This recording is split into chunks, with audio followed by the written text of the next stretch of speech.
people have their stories, and these stories that they have are so interesting, and they come from different aspects and different walks of life. And you might think that you know everything about somebody, but once they are able to open up and really share those deep thoughts and deep stories that they haven't really processed out, or even their family history, the history in life, where they come from, oh man, that's like the best.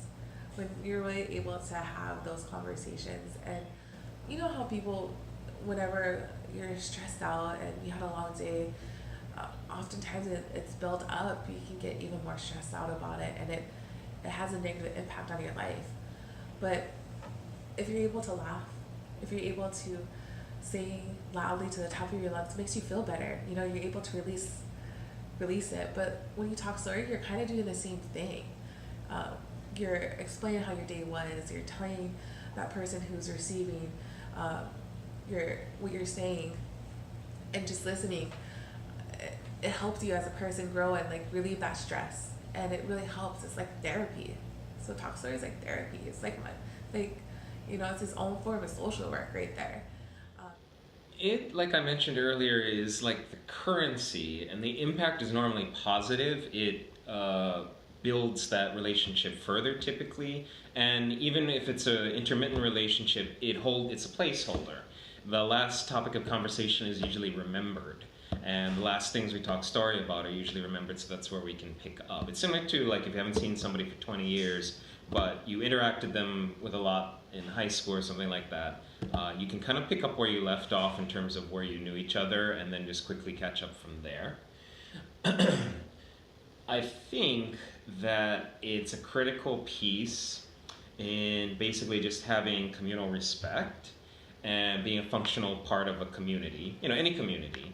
But here, because you're at a level with each person, and it varies between each person. Because Talk Story has always been part of my life, and it's just been something I grew up with, it became very natural for me, and almost a default, a second hand for me to want to extend that genuine interest in somebody else's life when I talk to people. And so when it comes to building relationships, it's just something that kind of flows naturally, and you just end up talking to the person about how their day was, just what's going on in their life, what's cool, what's not, just anything. So I think when it comes to building relationships, it's just a second nature, I guess.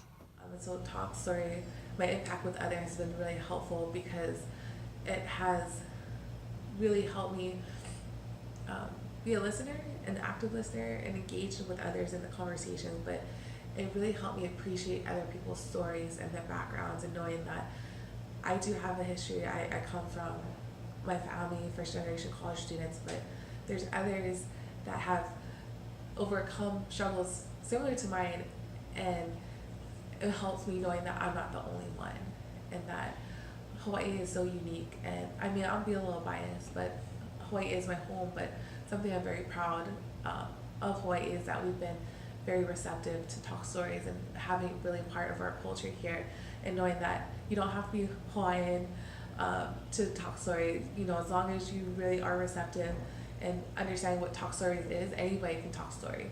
And that's what it's real important to know, that it's a kako thing that means everybody.